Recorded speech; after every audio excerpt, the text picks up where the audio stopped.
Hi viewers, welcome to my YouTube channel. ಬನ್ನಿ ಇವತ್ತಿನ recipe ಬಂದುಬಿಟ್ಟು ಹಸಿ ಬಟಾಣಿ ಕಾಳು ಹಾಗೆ ಪನ್ನೀರನ್ನು ಬಳಸ್ಕೊಂಡ್ಬಿಟ್ಟು ಗ್ರೇವಿ ಮಾಡೋದು ಹೇಗೆ ಅಂತಂದು ತೋರಿಸ್ಕೊಡ್ತಾನೆ. ತುಂಬ ಈಸಿಯಾಗಿ ತೋರಿಸ್ಕೊಡ್ತಾ ಇದ್ದೀನಿ. ಯಾರು ಹೊಸ್ದಾಗಿ ಮಾಡ್ತಾಯಿದ್ರು ನೋಡ್ಕೊಂಬಿಟ್ಟು ಮಾಡ್ಕೊಳ್ಳಿ. ಹಾಗೆ ಹೇಗೆ ಬಂದಿತ್ತು ಅಂತ ಕಮೆಂಟ್ ಮೂಲಕ ತಿಳಿಸ್ಬೋದು. ಹಾಗೆ ಯಾರು ನನ್ನ ಚಾನಲ್ ಹೊಸ್ದಾಗಿ ನೋಡ್ತಾರೆ ಪ್ಲೀಸ್ ಸಬ್ಸ್ಕ್ರೈಬ್ ಮಾಡ್ಕೊಂಡು ನೋಡಿ. ಮೊದಲನೇದಾಗಿ ನಾನಿಲ್ಲಿ ಸ್ವಲ್ಪ ಬಾಣಲಿ ತೊಗೊಂಡ್ಬಿಟ್ಟು ಅದರಲ್ಲಿ ಒಂದು 3 ಈರುಳ್ಳಿನ, ದೊಡ್ಡದಾಗಿರೋ ಈರುಳ್ಳಿನ ಕಟ್ ಮಾಡಿ ಹಾಕ್ಕೊಂಡಿದ್ದೀನಿ. ನಾನು ತೊಗೊಂಡಿರೋ ಮಸಾಲ ಸ್ವಲ್ಪ ಚಕ್ರ ಮಗ್ಗು, ಹಾಗೆ ಜಾಪತ್ರೆ, 1-2 ಏಲಕ್ಕಿ, ಹಾಗೆ 1-2 ಪೀಸಷ್ಟು ಚಕ್ಕೆ, ಒಂದು 6ರಿಂದ 7 ಒಂದು ಲವಂಗ ಹಾಕ್ಕೊಂಡಿದ್ದೀನಿ. ಹಾಗೆ ಸ್ವಲ್ಪ ಗೋಡಂಬಿ ತೊಗೊಂಡಿದ್ದೀನಿ. ಇದಿಷ್ಟು ಚೆನ್ನಾಗಿ ಫ್ರೈ ಮಾಡ್ಕೊತೀನಿ. ಹಾಗೆ ಜೊತೆಯಲ್ಲಿ ಒಂದು ದೊಡ್ಡ ಗಾತ್ರದಷ್ಟು ಒಂದು ಟೊಮೆಟೊನ ಕಟ್ ಮಾಡಿ ಹಾಕ್ಕೊಂಡಿದ್ದೀನಿ. ಇದ್ರ ಜೊತೆಯಲ್ಲಿ ಒಣಗಿರೋ ಅಂಥ ಪಲಾವ್ ಎಲೆನ ಸೇರಿಸ್ಕೊಂಡಿದ್ದೀನಿ. 1 ಎಲೆ ಹಾಕ್ಕೊಂಡಿದ್ದೀನಿ. ನೀವು ಗೋಡಂಬಿ ಇಲ್ಲ ಅಂದರೆ 1-2 ಸ್ಪೂನಷ್ಟು ಹುರ್ಗಡ್ಲೆ ಹಾಕ್ಕೊಬೋದು. ಗ್ರೇವಿ ತಿಕ್ನೆಸ್ಸು ತುಂಬ ಚೆನ್ನಾಗಿ ಬರುತ್ತೆ. ಹಾಗಾಗಿ ಗೋಡಂಬಿನ ಹಾಕ್ಕೊತಾ ಇದ್ದೀನಿ. ನೀವು ಬೇಕಾದ್ರೆ ಹುರ್ಗಡ್ಲೆನೂ ಕೂಡ ಸೇರಿಸ್ಕೊಬೋದು, ತುಂಬಾ ಚೆನ್ನಾಗಿ ಬರುತ್ತೆ. ನೋಡಿ, ಇದಿಷ್ಟು ಚೆನ್ನಾಗಿ ಫ್ರೈ ಆದಮೇಲೆ ಒಂದು 3 ಗಡ್ಡೆಯಷ್ಟು ಬೆಳ್ಳುಳ್ಳಿ ತೊಗೊಂಡಿದ್ದೀನಿ. ಹಾಗೆ ಒಂದೂವರೆ ಇಂಚಷ್ಟು ಶುಂಠಿ ತೊಗೊಂಡಿದ್ದೀನಿ. ಜಾಸ್ತಿ ಇಲ್ಲಿ ಶುಂಠಿಯಲ್ಲಿ ಹಾಕ್ಕೊಂಡಿಲ್ಲ, ಸ್ವಲ್ಪ ಲೈಟಾಗಿ ಹಾಕ್ಕೊಂಡಿದ್ದೀನಿ. ಇವಾಗ ಒಂದು ಕುಕ್ಕರ್ನ ತೊಗೊಂಡು ಕುಕ್ಕರ್ಗೆ ಸ್ವಲ್ಪ ನಾನು ಎಣ್ಣೆ ಹಾಕ್ಕೊತಾ ಇದ್ದೀನಿ. ಇದು ಎಣ್ಣೆ ಎಲ್ಲ ಕಾದ ನಂತರ ನಾನಲ್ಲಿ ಚಿಕ್ಕದಾಗಿ ಕಟ್ ಮಾಡಿರೋ ಅಂಥ 3 ಈರುಳ್ಳಿನ ಸೇರಿಸ್ಕೊತಾ ಇದ್ದೀನಿ. ಇದು ಕೂಡ ಚೆನ್ನಾಗಿ ಫ್ರೈ ಆಗಬೇಕು ಎಣ್ಣೆಯಲ್ಲಿ. ಇದು ಸ್ವಲ್ಪ ಗೋಲ್ಡನ್ ಬ್ರೌನ್ ಬರೋ ತನಕ ಚೆನ್ನಾಗಿ ಫ್ರೈ ಮಾಡ್ಕೊಬೇಕಾಗುತ್ತೆ. ನಾವು ಎಷ್ಟು ಚೆನ್ನಾಗಿ ಫ್ರೈ ಮಾಡ್ತೀವಿ ಅಷ್ಟು ಚೆನ್ನಾಗಿ ಫ್ರೈ ಆಗುತ್ತೆ. ಇದು ಫ್ರೈ ಆಗೋಷ್ಟರಲ್ಲಿ ನಾವಿಲ್ಲಿ ಒಂದು ಮಸಾಲ ರೆಡಿ ಮಾಡ್ಕೊಳ್ಳೋಣ. ನೋಡಿ, ನಾವು ಆವಾಗಲೇ ಫ್ರೈ ಮಾಡಿ ಇಟ್ಕೊಂಡಿದ್ವಲ್ವ, ಅದನ್ನು ಒಂದು ಜಾರ್ ತೊಗೊಂಡು ಅದಕ್ಕೆ ಹಾಕ್ಕೊಳ್ಳೋದು. ಇವಾಗ ಸ್ವಲ್ಪ ಕೊತ್ತಂಬರಿ ಸೊಪ್ಪನ್ನ ಸೇರಿಸ್ಕೊಂಡು ಸ್ವಲ್ಪ ನೀರನ್ನ ಹಾಕ್ಕೊಂಡು ನೈಸಾಗಿ ಗ್ರೈಂಡ್ ಮಾಡ್ಕೊಬೇಕಾಗುತ್ತೆ. ನೋಡಿ ಎಷ್ಟು ನೈಸಾಗಿ ಎಷ್ಟು ಚೆನ್ನಾಗಿ ಕಾಣಿಸ್ತಾ ಇದೆ. ಗ್ರೇವಿ ತುಂಬ ಚೆನ್ನಾಗಿ ಬರುತ್ತೆ. ಈ ರೀತಿಯಲ್ಲಿ ಮಾಡಿ ನೋಡಿ. ಇವಾಗ ಈರುಳ್ಳೆಲ್ಲ ಚೆನ್ನಾಗಿ ಫ್ರೈ ಆಗಿದೆ ನೋಡಿ, ಎಲ್ಲ ನೀಟಾಗೆಲ್ಲ ಬಾಡೋಗಿದೆ. ಇವಾಗ ನಾವೇನು ಗ್ರೈಂಡ್ ಮಾಡಿಕೊಂಡಿದ್ವಲ್ವ ಅದನ್ನು ಸೇರಿಸ್ಕೊತಾ ಇದ್ದೀನಿ ಮಸಾಲೆನೆಲ್ಲ. ಅದ್ರ ಜೊತೆಯಲ್ಲಿ ಜಾರ್ ತೊಳೆದಿರೋಂಥ ಸ್ವಲ್ಪ ನೀರನ್ನು ಸೇರಿಸ್ಕೊಂಡು ಚೆನ್ನಾಗಿ ಒಂದು 5 ನಿಮಿಷ ಮಿಕ್ಸ್ ಮಾಡಬೇಕು. ಈ ಗ್ರೇವಿನ ಬಂದುಬಿಟ್ಟು ಆಲೂಗೆಡ್ಡೆ ಮತ್ತು ಬಟಾಣಿ ಹಾಕಿ ಕೂಡ ಮಾಡ್ಕೊಬೋದು. ನೋಡಿ, ಇವಾಗ ಚೆನ್ನಾಗಿ ಫ್ರೈ ಆದಮೇಲೆ ಒಂದು ಅರ್ಧ ಸ್ಪೂನಷ್ಟು ಅರಿಶಿನ, ಒಂದು ಅರ್ಧ ಸ್ಪೂನಷ್ಟು ಧನಿಯಾ, ಒಂದು ಅರ್ಧ ಸ್ಪೂನಷ್ಟು ಗರಂ ಮಸಾಲ, 1 ಸ್ಪೂನಷ್ಟು ಖಾರ ಪುಡಿ ಹಾಕ್ಕೊಂಡಿದ್ದೀನಿ. ಹಾಗೆ 1-2 ಸ್ಪೂನಷ್ಟು ಮೊಸರನ್ನ ಹಾಕ್ಕೊಂಡಿದ್ದೀನಿ. ಮೊಸರನ್ನ ಹಾಕ್ಕೊಂಡು ಜೊತೆಗೆ ರುಚಿಗೆ ಎಷ್ಟು ಬೇಕೋ ಅಷ್ಟು ಉಪ್ಪನ್ನು ಸೇರಿಸ್ಕೊತಾ ಇದ್ದೀನಿ.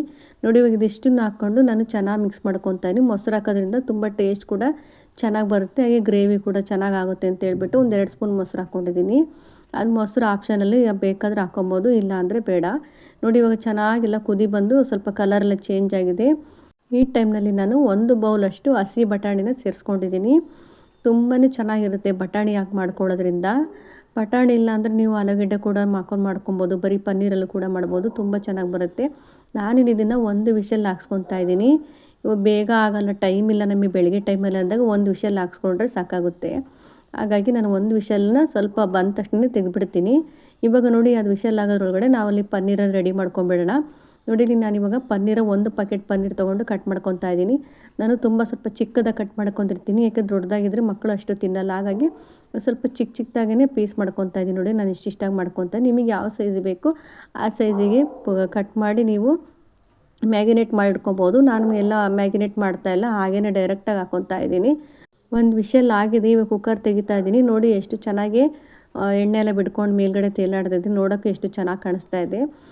ತುಂಬಾ ಚೆನ್ನಾಗಿ ಬಂದಿತ್ತು. ನಾನಿವಾಗ ಇದನ್ನು ಒಂದು ಬಾಣಲೆಯಲ್ಲಿ ಶಿಫ್ಟ್ ಮಾಡ್ಕೊತಾ ಇದ್ದೀನಿ. ನೋಡಿ, ಎಷ್ಟು ಚೆನ್ನಾಗಾಗಿದೆ ಗ್ರೇವಿ ಎಲ್ಲ. ಇವಾಗ ನಾನು ಕಟ್ ಮಾಡಿಕೊಂಡಿದ್ವಲ್ಲ ಪನ್ನೀರು, ಅದನ್ನು ಸೇರಿಸ್ಕೊತಾ ಇದ್ದೀನಿ. ಬೇಕಾದರೆ ಅರಿಶಿಣ ಪುಡಿ, ಉಪ್ಪನ್ನೆಲ್ಲ ಕಲಸಿ ಮತ್ತು ಮೊಸರಿನ ಜೊತೆಲಿ ಕಲಿಸ್ಬಿಟ್ಟು ಒಂದು ಅರ್ಧ ಗಂಟೆ ಇಟ್ಬಿಟ್ಟು ಹಾಕ್ಬೋದು. ನಾನು ಟೈಮ್ ಇಲ್ದಿರೋ ಕಾರಣ ಈ ರೀತಿಯಾಗಿ ಕ್ವಿಕ್ಕಾಗಿ ಇನ್ಸ್ಟೆಂಟಾಗಿ ಮಾಡ್ಕೊಳ್ಳೋದು ಹೇಗೆ ಅಂತ ತೋರಿಸ್ಕೊಡ್ತಾ ಇದ್ದೀನಿ. ನೋಡಿ, ಮಸಾಲೆ ಜೊತೆ ಹಾಕ್ಕೊಂಡು ಒಂದು 5ರಿಂದ 10 ನಿಮಿಷ ಮೀಡಿಯಮ್ ಟು ಲೋ ಫ್ಲೇಮಲ್ಲಿ ಕುದಿಯೋಕ್ಕೆ ಇಟ್ಬಿಡೋಣ. ನೋಡಿ, ಎಷ್ಟು ಚೆನ್ನಾಗಿ ಕುದೀತಾ ಇದೆ. ಒಂದು 5ರಿಂದ 10 ನಿಮಿಷ ಆಗಿದೆ ಇದು. ಇವಾಗ ಕೊನೆಯಲ್ಲಿ ಸ್ವಲ್ಪ ಕೊತ್ತಂಬರಿ ಸೊಪ್ಪನ್ನು ಹಾಕ್ಕೊಂಡಿದ್ದೀನಿ. ನೀವು ಇದಕ್ಕೆ ಸ್ವಲ್ಪ ಕಸೂರಿ ಮೆಂತ್ಯ ಕೂಡ ಸೇರಿಸ್ಬೋದು, ಇಲ್ಲ ಹಾಗೆ ಹಸಿ ಮೆಂತ್ಯ ಸೊಪ್ಪಿತ್ತು ಅಂದರೆ ಅದನ್ನು ಸಹ ಹಾಕೊಬೋದು. ತುಂಬ ಚೆನ್ನಾಗಿ ಟೇಸ್ಟ್ ಕೂಡ ಬರುತ್ತೆ, ಫ್ಲೇವರು.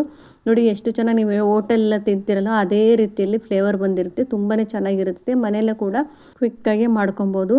ಹಾಗೆ ನಾನಿದ್ರ ಜೊತೆಯಲ್ಲಿ ಗ್ರೇವಿ ಜೊತೆಯಲ್ಲಿ ಏನು ಮಾಡ್ಕೊಂಡಿದ್ದೆ, ಪರೋಟ ಮಾಡ್ಕೊಂಡಿದ್ದೆ ಗೋಧಿ ಹಿಟ್ಟಿಂದು. ಮೈದಲ್ಲಿ ಏನು ಸೇರಿಸ್ಕೊಂಡಿಲ್ಲ, ಬರೀ ಗೋಧಿ ಹಿಟ್ಟನ್ನು ನಾವು ಚಪಾತಿ ಕಲಿಸ್ತೀವಲ್ಲ ಅದೇ ರೀತಿಯಲ್ಲಿ ಕಲಿಸ್ಬಿಟ್ಟು ಅದನ್ನು ಚಪಾತಿ ಥರ ಉಜ್ಜಿಬಿಟ್ಟು ಒಂದೇ ಲೇಯರ ಉಜ್ಜೋದು. ಅದನ್ನು ಈ ಥರ ಕಟ್ ಚಾಕುನಿಂದ ಕಟ್ ಮಾಡಿಬಿಟ್ಟು ಅದಕ್ಕೆ ಸ್ವಲ್ಪ ಎಣ್ಣೆ ಹಾಕ್ಬಿಟ್ಟು ಎಲ್ಲ ಕಡೆ ಸ್ಪ್ರೆಡ್ ಮಾಡಿ ಈ ರೀತಿಯಾಗಿ ಎಲ್ಲ ತಳ್ಕೊತಾ ಬರಬೇಕು. ನಾವು ಎಷ್ಟು ಎಣ್ಣೆ ಜಾಸ್ತಿ ಹಾಕ್ತೀವೋ ಅಷ್ಟು ಲೇಯರಾಗಿ ಪದರಾಗಿ ಬರುತ್ತೆ ಪರೋಟ. ನೋಡಿ ಎಣ್ಣೆ ಹಾಕಿ ಈ ರೀತಿಯಾಗಿ ನಾವನ್ನೆಲ್ಲ ತಳ್ಕೊಂಬರ್ಬೇಕಾಗತ್ತೆ.